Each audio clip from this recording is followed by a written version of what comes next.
Bonjour à tous, c'est Roméo Cournal et vous êtes sur enformat.com, le site qui libère les esprits et qui élève les consciences des femmes et des hommes fiers d'être riches, épanouis et heureux. Aujourd'hui, peut-on réussir son divorce ou pourquoi se faire coacher en période de divorce ou de séparation? Vous savez, quand vous divorcez, vous avez au moins 3 deuils à faire. Alors, on va revenir dans une vidéo prochaine sur la notion même de deuil, mais retenez cette notion telle que vous la ressentez. On va rester sur ces 3 deuils.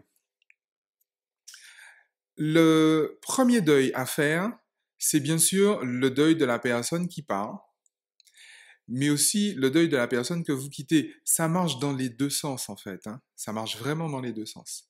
Le deuxième est celui de la relation en elle-même. Alors, c'est particulier. Très souvent, c'est en période de séparation ou de divorce que les personnes prennent conscience que la personne avec qui vous avez une relation et la relation en elle-même sont deux entités, je dirais, bien distinctes. Le troisième deuil est celui que, en général, on oublie le plus souvent. C'est le deuil de l'engagement en lui-même. Alors, quand je parle de l'engagement, bien sûr, je parle de mariage s'il y a eu mariage, je parle de Pax s'il y a eu Pax, même de concubinage. L'engagement peut très bien avoir été tacite ou pas forcément formalisé comme un mariage à la mairie, un mariage à l'église, etc. C'est dans cet aspect-là que souvent vient se greffer un certain sentiment plus ou moins conscient de culpabilité. C'est assez marrant de se rendre compte que même dans le cas de mariage civil ou d'un pacte civil, euh, on a tendance à s'engager pour la vie, en fait. C'est peut-être un peu normal, en tout cas, c'est culturel, en tout cas. Quand on s'engage pour la vie. Or, il se trouve que précisément quand il y a séparation, mais justement, l'engagement est rompu. Je crois d'ailleurs, j'ai observé hein, que si des personnes n'ont pas très souvent des années après, renouer avec une relation saine, stable, épanouissante, c'est qu'elles n'ont pas fait précisément le deuil de cet engagement-là. Donc l'engagement lui-même est encore différent de la relation. Alors maintenant, pourquoi se faire accompagner, se faire coacher en période de divorce et de séparation? Ben, tout simplement parce que le fait de se séparer ou de divorcer va vous impacter à 3 niveaux. Ça va impacter bien sûr votre bien-être. Alors, pourquoi? Parce que vous le savez autant que moi, hein, vous allez devoir gérer des émotions, passer par des phases très fortes. J'ai des confrères qui disent que dans un divorce, il y a toujours une notion de haine à gérer. La haine et l'amour étant des sentiments, des émotions très proches, en tout cas très, très, très forts. Il y a effectivement cette émotion-là qu'il faut gérer. C'est d'ailleurs en général ce que j'observe, ce qui fait que les procédures sont très longues. Parce que on veut faire payer à l'autre, parce que on est déçu, parce que on est en colère, parce que on est jaloux, parce que, enfin voilà. Des choses que, encore une fois, il n'est pas très difficile de concevoir quand on a vécu cette expérience de divorce ou de séparation. Il me semble que nous sommes tous concernés. Il y a un autre domaine, bien sûr, qui sera impacté dans votre vie, c'est bien sûr le domaine économique.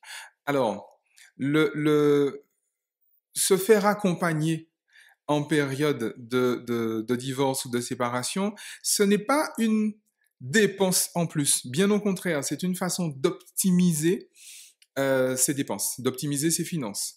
Je pars du principe qu'une procédure qui dure 6 mois coûte en général moins cher qu'une procédure qui dure 5 ans. En général, il peut y avoir des exceptions, mais jusqu'à présent, j'ai toujours vu ça. Et en réalité, encore une fois, par rapport à tout ce qui se joue à l'intérieur dans une procédure, on peut effectivement se retrouver à n'en plus finir et à perdre effectivement de l'argent, hein, disons les choses simplement, dans la mesure où euh, on a des biens immeubles, des enfants, des gardes, etc., tout ça à gérer, effectivement, ça coûte de l'argent.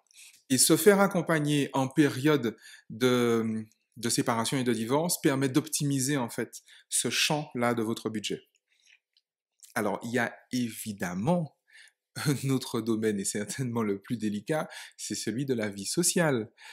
Vous avez remarqué, c'est certainement naturel, hein, par simple épigénétique. Vous savez, les couples ont tendance à sortir entre eux, ont tendance à se retrouver entre eux.